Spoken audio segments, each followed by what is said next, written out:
Yeah, so that's great. Thank All right. you. This should be going live any second. Okay. You can keep talking about that if you're not Yeah, done. so I really like your comedy, and also you cutting some words, so make it very tight. That's great. Thank you. Yeah, I have learned too. I used to just riff a lot, just blah, blah, blah, so I have to cut. But sometimes when I look at my tape, I cut too much. You skipping words, then almost like, okay, what you say don't make sense anymore. So I need to work on slow down.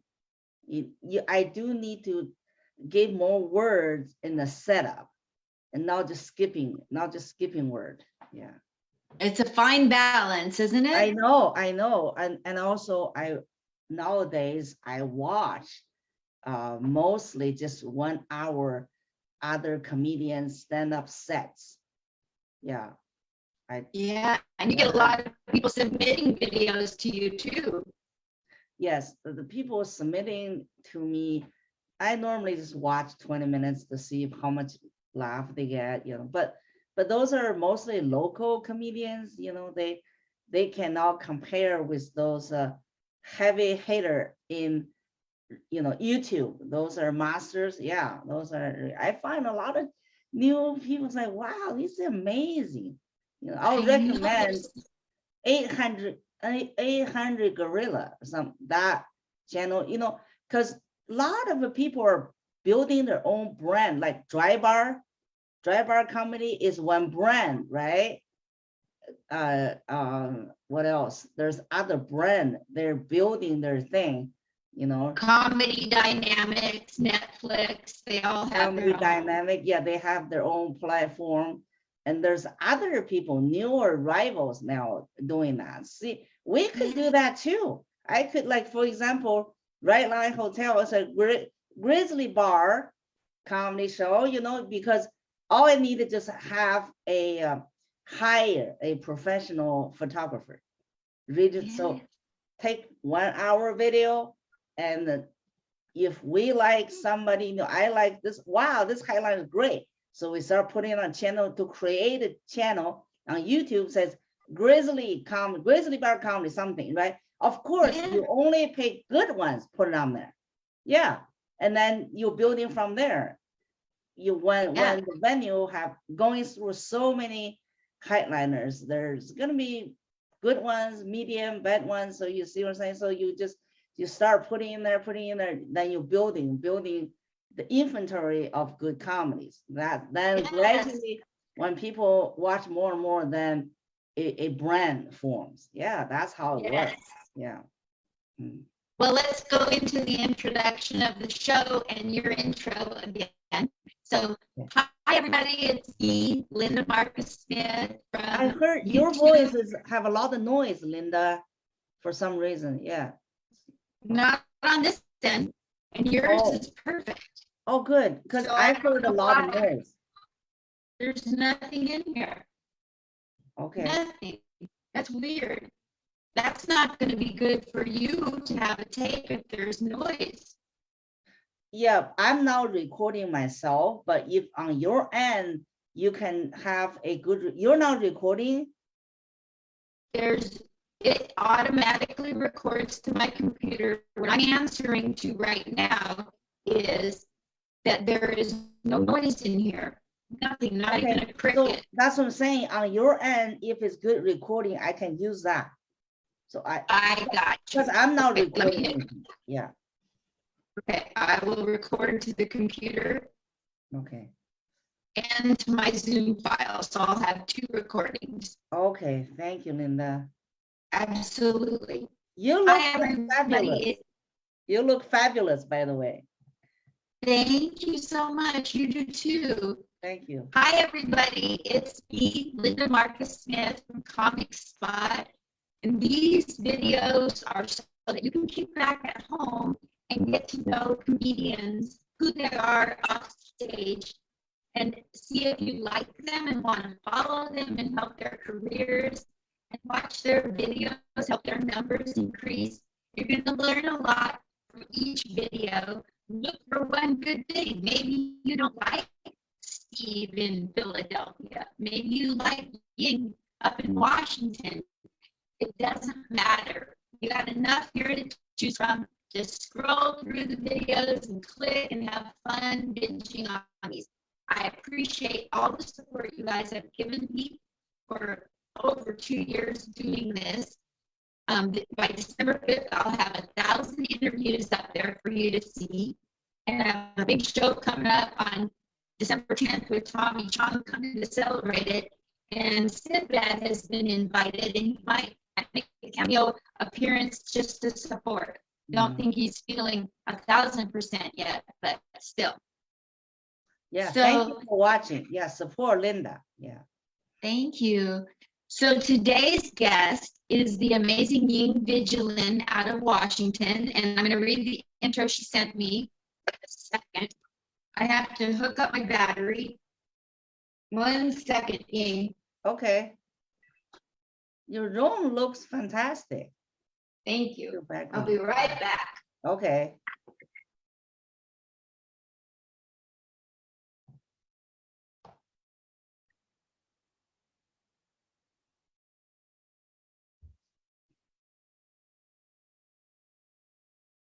Okay, now we're back live.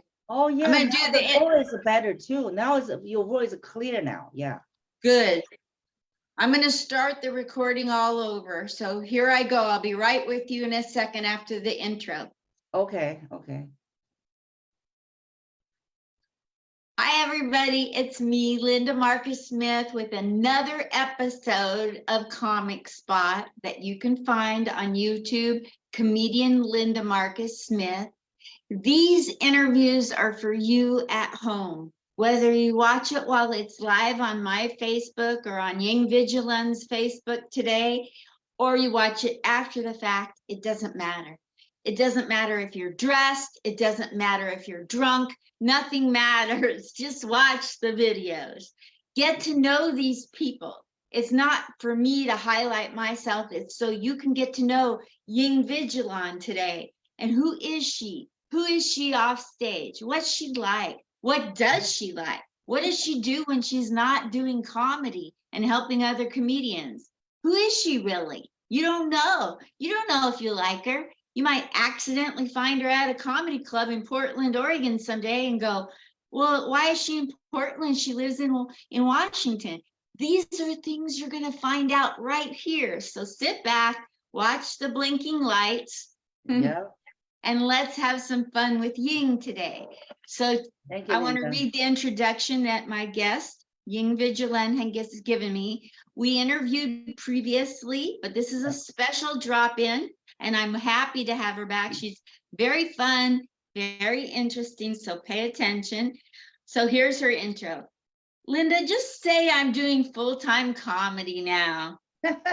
That she's a booker, she's a producer, she's in Central and Eastern Washington, you know, that kind of stuff. And her dream, she says, she disclosed, her dream is to headline and tour the country for stand-up comedy. So welcome to the stage. Right now, we're going to help her. We're going to help her get her dreams to come true. Yes. Welcome, Ying Vigilan. Thank you, everybody. I'm welcoming myself, and thank you, Linda. Yeah, for this second interview. Yes. Yes. Very excited. Very excited. Yeah. I'm so glad to have you here. Yeah. We'll do a regular interview, a re-interview, but you can go off and do comedy, or you can interject funny stories at any point, however you want to take it. I'll just lay out the map, and however you want to go is fine. Okay. That sounds good. To begin with, tell everybody where you're at in the world right now today. You mean location-wise? Or? Yeah. What city are? Yeah, from Spokane, Washington. Spokane is the eastern of Washington. East the mountain, right? Yes. Cascade Mountain. Yeah, we're having sunshine today. It's beautiful. And my son this morning, I just dropped him off at the airport. So he's flying back to Seattle, going to University of Washington. And that's yeah, that's where I'm planning to move to, because empty nester, nobody, just by myself. Wow. So you gotta, yeah, of course, Seattle is also a better place, bigger city to do comedy. I just feel like if I move to Seattle, it would be one step closer to my dream. Yeah. So, but it's very kind of sometimes depressing. Even try to sell the house, because when I pack stuff, when I try to get rid of it, it's like, wow, for 15, 16 years I live here, I'm accumulating. Now, like within few days, I need to get rid of that. I'm like, wow, it's like every week I just pack my garbage can, put the stuff in there, right? But those, like, I couldn't believe it. I was like, wow, I don't know if I buy the why I'm buying this, but now I don't need it. And I've been every week I've been taking stuff to a Value Village, Goodwill, try to get rid of stuff. And yeah, it's hard. The big item, I sold the piano, sold the ping pong table. That was a big one. But when get to books, I'm like going through my books, and wow, I can't believe this is it. I'm gonna get rid of all of that. Wow. So I had to take a break. Sometimes I'm gonna say, okay, I'm gonna have to leave this pile for a while. I can't handle. I'll come back a few days later at the handle, just getting rid of my stuff. Yeah, I know it's emotional. I can't believe it, but I'm It gonna have isn't. to. Yeah, and Linda, you went through that, right? You went through packing and selling the house, then moved to Las Vegas. Yeah, I have moved more times than Carter has liver pills, and nobody knows what that is anymore.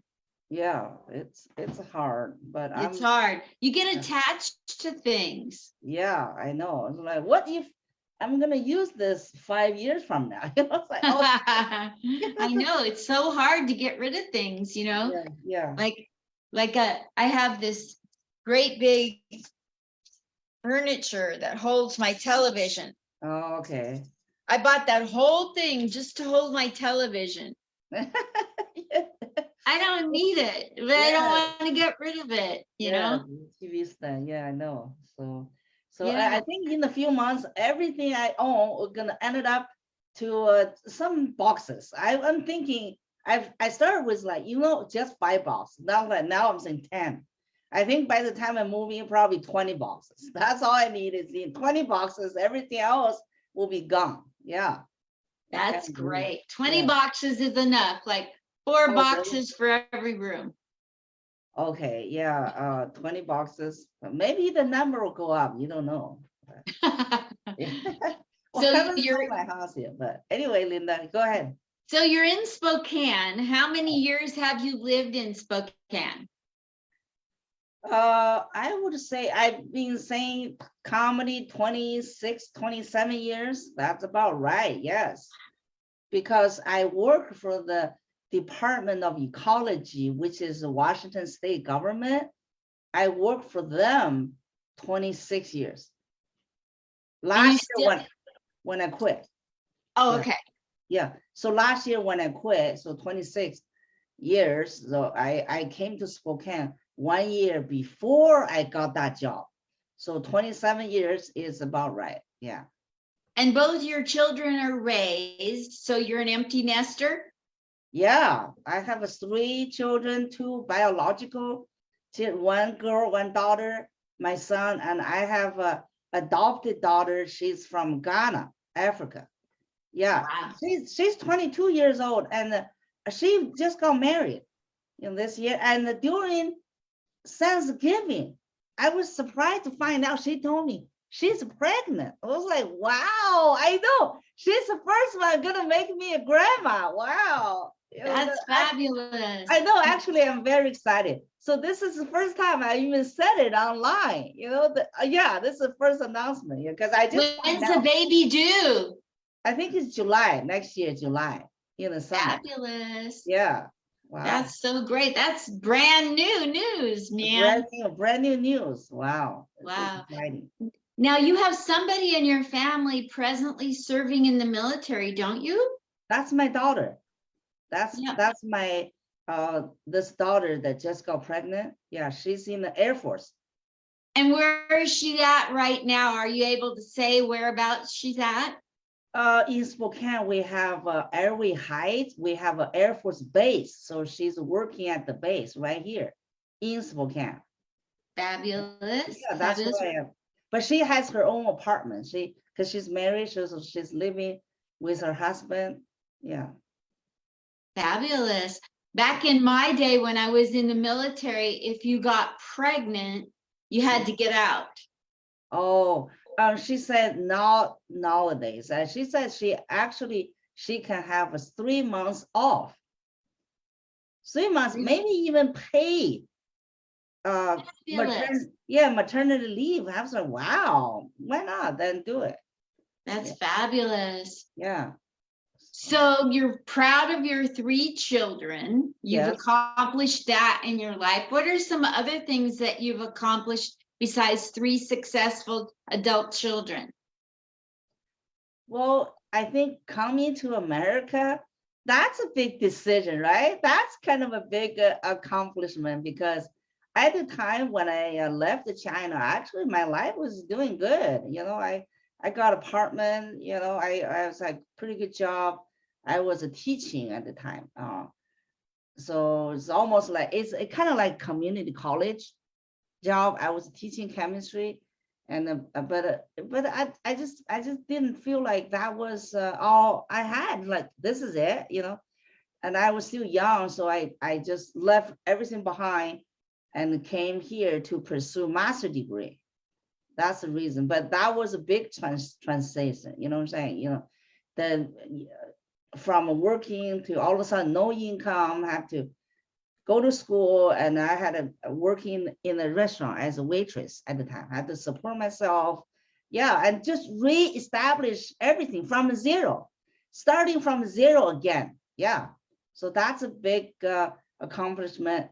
Of course, at my job, I don't feel like accomplishment. That was one of the reasons I quit my job. Like, you know what? I look around, I feel like I'm very replaceable. I feel like anybody can work on my job. I don't matter, really. I don't like, why would I still want to do the job? My kids they're going to school. I had the job, I keep it because I want to pay bills, right? To raise the children. Now they're gone, so there's no reason for me to stick around. Anybody could walk in and just do my job. It's very replaceable, no question about that. So I don't feel like I accomplished anything there, but I thank that job to give me good income to pay the bill, to raise kids as a single mother. So I have no complaint. It just but Linda, I guarantee you can go there and do my job. I don't think so. No problem. So. I can barely turn on Zoom. So the question is like, well, to be honest with you, I don't feel like career-wise, I have accomplished nothing. So once again, I start from zero. Comedy is like, okay, I'm just starting like open mic just from zero again, because there's no point just to live for money. Okay, I got pretty good patient, then what? You get, so like just before I'm getting too old, right? This is my last fight, my last struggle for my dream to do actually I want it. It's not just gonna stick around in that boring job everybody can do, replaceable job, and work until you're retired. Like, okay, even if you're retired, then what? Just go travel, then go to nursing home. Like, that's not a good picture for me. It's like, I'd rather spend the retirement, travel the country, and do stand-up comedy. So I would rather to use these years that I still physically, I feel very strong, very capable, intellectually, I feel very, very good, I guess, meeting the challenge to use these years to build up my career. I don't know where it goes, right? The comedy career, I don't know. Of course, my goal is to tour the country, do Highland. And I do think I have the ability to do it. I have the energy, the capacity, the passion. That's number one importance. And I do have the joke to bring it. You know what I'm saying? Yes, you do. Yeah, as a comedian, as a booker, I do understand it's very, you got to be funny. It doesn't matter. You dream, okay, your dream matter, but can you bring the goods, right? If you can bring the goods, then you can keep the audience feel like they pay 10, 15, $20 to go watch your comedy. They feel like they're worth it. So far, every show that I did, the comics all come over to thank me. Yeah, they tell me how much they enjoy. Nobody complained so far. So that's that's fabulous. yeah, and I sometimes or occasionally get pretty good tips. Yeah, I have a last time I got show, there's one audience came to me just like this, right here, and just said, "This is for you." He gave it to me. I opened like, that's $100 tip. Wow, I was like, wow, I was surprised. I know. Well, I didn't bring anything to sell the merch because as a producer, as a booker, I gave that opportunity to the Highliner. I let them to sell their merch. I don't want to compete with them. So I don't bring in nothing. I bring my merch only when I am a Highliner. Very good. How often at your shows, how often do you headline yourself? I think at the Red Line, what I do is when somebody cancel on me, especially the Highliner, and I only have short, like 1 or 2 week left. It's very hard to book somebody. So then I will step up to Highline. Yeah. So absolutely. So far so good. I try now to book myself to Highline. I give the opportunity to others. But it's so nice of you. Yeah, but because I knew along the way the opportunity will present itself. Somebody they always cancel, especially out of state, out of this area, comedians. I'm glad, Linda, you stick to it, right? Yeah, okay, yeah. Because if I have people from Las Vegas canceled on me, from Texas, from Arizona, from other state. I forgot. Yeah, I got so many cancellations, but locally, Spokane, I know some people, they're good. They can rise up. I'll give them the feature spot, but not the Highliner. Highliner is very hard to fill if they cancel in a short notice. Oh, yes. Yeah. Let's talk about your comedy. Okay. So you and I met at Harvey's in Portland, Oregon. 2019, before pandemic. Yes. And we were both at a different place in our comedy, not as developed as we are now. And I met you there and we bonded. And you've taken a ton of classes and you've gone around to a lot of places and performed. Can you talk about that? Yes, I think I would say the comedy really trigger is my 2017, the lower back surgery. Remember, I talked about that in my comedy. I have a lower back pain for several years. For 3 years, I didn't do any comedy. But the 2017, after that surgery, I really felt the urgency. I was like, wow, I can't believe people just can get sick and cannot do anything. Now I'm healed. And in 2018, I spent a lot of time just to recover. So that's why I also talk about, I signed up for Zumba dance class. So that besides comedy, that's my second to love is a Zumba dance. Yes, Zumba dance. I wrote a lot of bit about Zumba dance, right? So 2018, I recovered pretty good. Then I said, you know what, 2019, I need to go out of Spokane. I need to catch up with this comedy. I felt the urgency. So I took classes actually, Peter Gray in Seattle. He run comedy club. That was my very first comedy class in Seattle, 2019. Yeah, an in-person class. So I traveled Seattle several times to take class and open mic, of course. And then I graduated. That's when I said, okay, I need to venture out further than the next destination, of course, is Portland, right? Just the areas. So I made several trips to Portland. Yeah, and one time they had a audience vote the winner of that night. It's a open mic competition. I forgot what is that venue. I won that day. I was so surprised. I was in car. I was even because there's several choices for open mic, right? So I was like, well, this one, I did not know at the time it was a competition. I was like, okay, this one closer. I just went. Old Gorge or I something. remember that time that you won that. Yeah, That so was- you went there like, wow, everybody just wait. I was surprised because the way they have people vote is because nobody knows nobody's name, right? The audience. So they have a white piece of paper. They put a number. They put a number, 1, 2, 3. So I remember I holding 19. That was my number. So people vote for 19. I was like, what? So that was my first win. I went, I think the $20 plus, they booked me for the following month because that competition is a monthly competition. So to book me the next month coming back for feature spot. So feature, I got $20 for featuring and also a free meal at that bar. Yeah. So that's, of course, the following month, I made another trip to Portland. I think it's the following month I contact you to do more spots. Yeah. Because I plan to stay there for several days, the second trip. Yeah. I remember when you first started, you were like, I'm going to go here and I'm going to go there and I'm going to go there. And you have not stopped. You have just. Right. Have not, like I said, 2019, I start after my lower back pain, after surgery recovered. Yeah. I did the one of the open mic, I think was my third trip to Portland.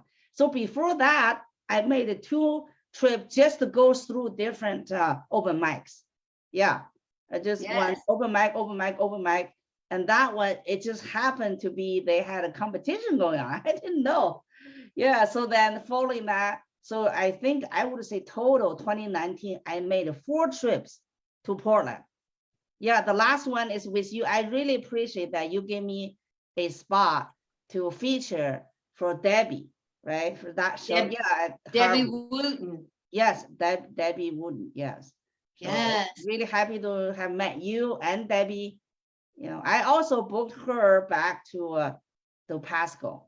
Yeah. I saw that. Yeah, but I made more trips to Seattle though. I made more trips. So then, of course, 2020, the pandemic hit. Yes. But it turns out 2020, 2021 was really good 2 years for me, comedy wise. Yeah, and now you're in Spokane. Yeah. And you're running a show at the Red Lion in Pasco. Yeah. How far away is Pasco from where you live? It's a 2-hour drive to Spokane, but because I live in Spokane Valley, so it's got to keep driving. So it's a total about 2.5 hours from my home to the venue. Yeah. So it's a weekly show every Thursday. And most of the times after the show, I drive back. So I'm talking about 5 hours that day. Yeah, 2.5 but go there and 2.5 back. Yeah. I had a joke about when I started booking there hosting. I was like, wow, 2.5, that's so long. I gotta stay there, right? Like 2 months in, like no point to stay around. I just drive back. Like 2.5 hours, no big deal, no piece of cake. It's not like 5-hour drive is a piece of cake now. Wow. Yes. Amazing. Absolutely. People can change, right? Yeah. Yeah. Yeah. So how many different times have you had the show in Pasco? How many? Because you're a booker and a producer of a big show. I said, that's a weekly show. Yeah. How many weeks have you done it? I started in March. So I went there almost weekly, and I tried, I think was in April, May, June, something. I tried to have other people to host, so I don't have to go, right? But it's a lot of logistic problems because the manager gave me a check when I don't go, I don't get a check because they don't want to give to a different people check. So then I still pay the comedians, but the check thing's getting confused. Plus, it's kind of like the bar people, the people work at the bar is inside the venue told me that I host better. So it's like the turnout kind of going down. And plus, I kind of feel some of the comedian headliner also disappointed that if I was not there. Yeah, so I decided I'll try to go more. If I don't have anything else to do here, I would go. I would go host, Thursday. I don't mind to make the 5 hour drive, because another thing on Thursday is actually we have 2 or 3 open mics here in Spokane.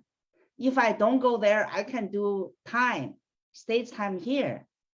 So and some of the spot actually they pay like money, 50 if you win, but because I'm hosting, so I'm missing opportunities here in Spokane. Got it. Yeah. Well, that's what okay. I'd like to cover for those that have not met you on the first interview is fill us in on your beautiful story to America that you had already covered. You growing up, becoming a young adult, what all you did in your home country and coming here. Could you go through that for us again? Yeah, I grew up in Beijing, China. That's the capital city.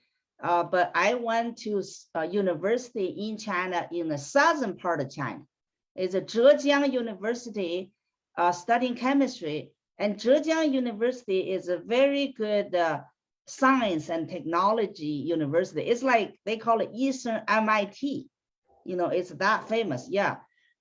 So after I graduated there, I got a job in that same city. But then after that, I worked a few years. I also worked for an environmental bureau, and then I was teaching. So one thing is some of the friends that I know at the time, my classmates, they went to America. So that got me curious, right? It's like, wow. And plus, to be honest, my father always told me going to American was his dream. So he didn't get to achieve, of course, because of World War II and the Civil War in China, the communists coming out fighting. And then he's old before he realized he couldn't go. So I thought, maybe I should do that too. So even career-wise in China, I was doing pretty good. And I was young. So financially I'm doing good, but I feel like if I want to go to American, I should do it now, when I'm young. So I just, you have to pass, they call TOEFL exam, the English exam.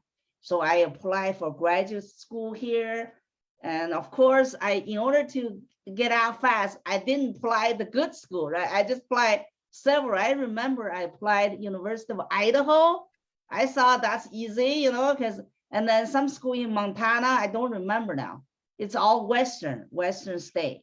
Yeah, I applied for 3 or 5 or something, but I got accepted by University of Idaho. So I came here in the 90s to pursue my master degree. Yeah. So how did you wind up in Washington State? Because after I graduated, I had a baby. And the same year was funny. I had a baby. I was married. I just defended my graduation thesis. I graduated like 3 or 4 things all at once, right? Then I said, Moscow, Idaho, it's a small town. There's no job for a person with a chemical engineering degree. My classmates at the time, in order to use their degree, they either move to Alaska, they have some refinery in there, oil field, or Texas. These are the 2 places. So I felt like, wow, I had a baby. I really couldn't go. So I said, the closest major city is Spokane. So I said, I'll move here first to try to see if I can find a job. If I can, I give myself 1 or 2 years. So I said, if within 2 years, I cannot find my job related to my degree, my plan was to move to Seattle, bigger city. But you got to start with the close, because my baby is only 1 year old. That's where I started. So I moved here, and actually, I think it's a little over a year, I find a job at the department ecology. But before I find a job, I didn't just sit home, do nothing. I worked for a Hyundai dealer. I was a used car salesman. Yeah, I worked for Hyundai because at the time it was brand new, the South Korean car Hyundai. They just opened a new dealership. That's the cheapest car at the time, the tiny little Hyundai car. Yeah, they mostly, I sold mostly a used car. I did not sell new car. They have a new car, but I didn't. But for Hyundai dealer, and I also tried import export business. Try to run my own business selling the Christmas ornament. Christmas ornament. Yeah, I tried that. But I realized I'm not sure about the selling old car. Then I learned about the used car people have bad reputation, So, and also importing, exporting, selling stuff. Even I did it like wholesale, but still it's a pushing inventory business. I just feel like I couldn't do it. So I need to keep looking for a job that I can use my degree education. So luckily I did. Luckily I find it in the department ecology as an environmental engineer. Yeah. So Wow. that was it. It's not like a whole lot of drama. I was lucky in a lot of sense. Yeah. You've had some great comedy teachers and you've had some great experiences in festivals like the World Series of Comedy. Talk to us a little bit about the people who you've taken classes from and the festivals you've done. Yeah, so the first class, Peter Gray, I don't know if he's still teaching that class or not. And then during pandemic, the New York Garson, they call it New York Garson Comedy Club. That is the school, online school. I took classes, several teachers. Jerry Corley. Oh, right, Jerry Corley. Jerry Corley, that was another one. Yeah, I forgot that. Jerry Corley, I took his online class and also in Vegas, Las Vegas, just before the pandemic hit. That's February of 2020. That's where we met again. Remember? I wanted to go to that class. That's a writing. That's a 7-day intensive writing class. Yeah. I went there. That was a very good class. Yeah, Jerry Corley. So that's in-person class. I think these are the only 2 in-person class I did. And then we had a mini class at the World Series, the comedy. You let me come. I was there in the audience. Right. Those are workshops. Those are workshops. Yeah. Topic based. Yeah. Yes. The World Series comedy, I think this year they did it really, really good. It was so good. I went and visited with you and Sandy Bernstein. Yeah. And I was there. Everybody to apply to get on it. Yes. And I couldn't figure out how to do it. So Sandy and you were both really helpful explaining it and introducing me to the people. So this coming year, when we start getting the memos. Did you sign up? I can forward you an email to sign up. They already started. Yes, please.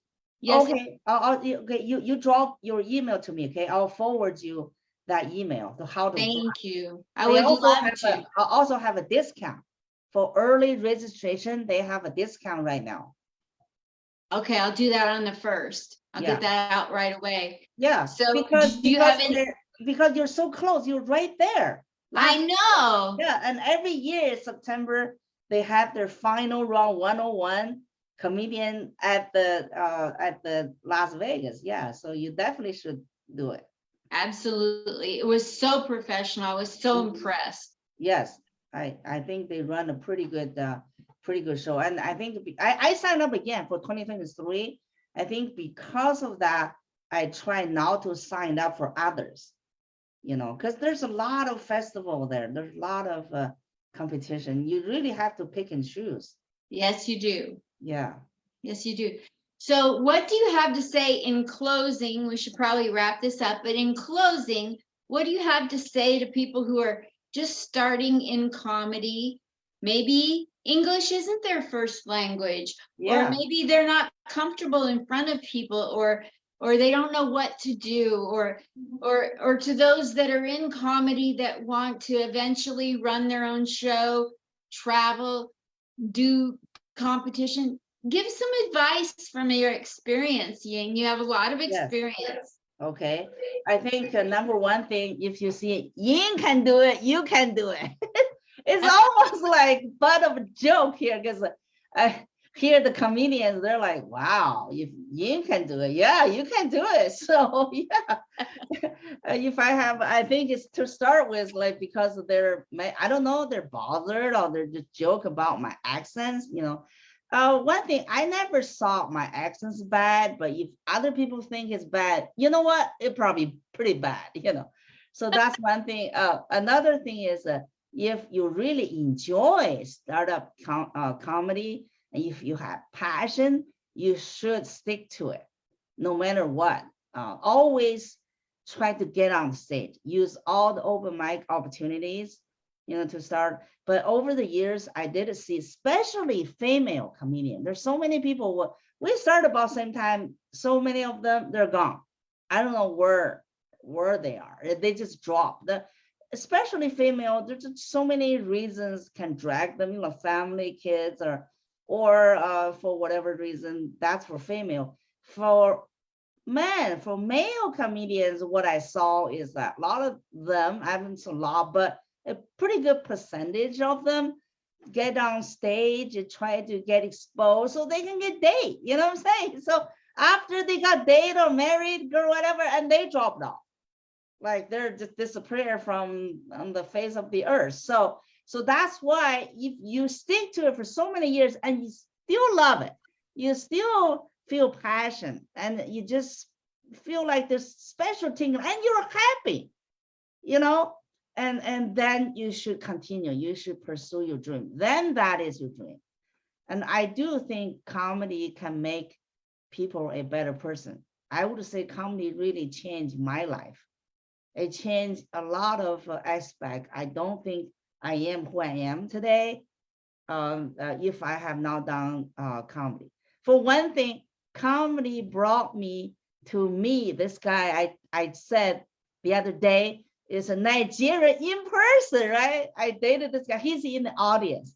So that's how I met him, a Nigerian in person. And then when we broke up and he left, I get to eventually adopt his daughter, which is my daughter right now. Yeah, that's my daughter comes from that. So if I had to trace back to the root, is comedy eventually brought me this new girl, new daughter to my life. Yeah. So see how much I have changed. Yeah. Yes. Oh my gosh. It's amazing. It's amazing journal. Yeah. You really What go ahead. what is something funny that has happened when you've been producing a show or doing comedy that you'll never forget? Oh, you mean the other comedians? Or something that happened when you're at a club or you're on stage or you're putting on a show, something funny that happened. Something happened. I think this Phil Kopczynski, he's a local comedian and he's a dry bar. So when I watch, he's a dry bar comedian. He used to talk about his Down syndrome daughter. I didn't feel that bit was funny, but when he said that same bit, he twists a little bit different at the Red Line Hotel. It was so funny. I was surprised that same bit that when I watch on YouTube, he did. I didn't feel that funny, and I felt like he was overdoing it. But oh wow, he did it so good, and also he did a lot of physical comedy. That surprised me. Yeah. So I think if you could do some physical comedy, do it, because I never seen him do that before. So that's one of the shows was really funny, and also what's his last name? Kopczynski, Philip Kopczynski. I will send you his name, and of course there's the other comedian that the headliners did a great job, killed. I was thinking about before the end of the year, I will make some kind of a summary I only name the highliners that I think killed. So I would give you that. And also I had booked 3 comedians that did their first highliner at the right line. Yeah. So I want to give them opportunity, right? I would say nobody bombed. So that's good. And the two of them killed. These two new, yeah, two of them killed. So because I saw them to do feature spot, they killed it. They did really good. So I said, you can come back, do highlighting. So that's a surprise I wanted to let you know. But of course, going New Year 2023, like I told you, I'm on my own. Nobody write me a socialist check anymore, right? So I kind of hesitate to book, to book a new comedian I've never highlighted before, because now I'm on my own. If I couldn't sell tickets. Yes. Yeah. But what I'm saying is, like, 2022, I really appreciate Red Line Hotel Pasco's support for this venue, and just write me a check weekly. I call it socialist check, So I could afford to book different kind of a comedians. I gave them a chance. Even I didn't know, I wasn't sure about their comedies. Like, why not give them a chance? Like I told you, because I can see they're very passionate about it, and they try very hard. Every time I see people try hard, they're passionate, I give them opportunity. Yeah. I love you for that. I love that you're doing this for other people. Thank you. Thank you for helping the comedy community. Yes. That's amazing. Yes. And also a lot of a feature act did it really good. Yeah, did it really good.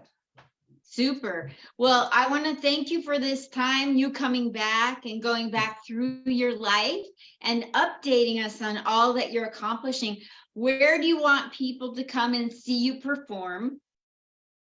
For one thing, they can look up my name in YouTube, same name, Ying Vigilan. So I already passed 1,000 subscribers. That's one thing I was told to get monetized, right? And 4,000 hours, I'm getting there. So far, I have a 2,000 view hours. But I have a 67 video clips on my channel. Same name, Ying Vigilan, if you can follow, if you can watch. That's why I need to do this interview, to put the 30-minute together to make it 1 hour, so that I can have people to market that, market that 1 hour video. Yes. So, and where will you be performing live? Performing live, Pasco, always a good Red Line Hotel, and also Spokane, a monthly show at 9 Mile Falls. And also I got booked some Idaho venue. And next year, going in 2023, I will be in Seattle, Portland, Oregon, that area. I don't have schedule, but if you follow me on Facebook, I will put a date and show details on Facebook. So same name on Facebook, Ying Vigilan, same name on Facebook. Yeah, thank you for everybody. Thank you for watching. Yes, thank you all for watching. Thank you, Ying, for showing up and sharing your life again with me and with people that watch. And you guys, go to my YouTube and subscribe to comedian Linda Marcus Smith. Yes. Subscribe to Ying Vigilan's YouTube, her Facebook, and get to know where she's going to be performing live. And watch some of her videos on YouTube. Have some fun. Yes. Thank you, everybody. Thank you. And support Linda Marcus Smith. She's so funny. I really enjoy her comedy. Yes. Thank you, Ying. Thank you. Have a good day. See you later. See you January 12th. Yes. Bye. Bye.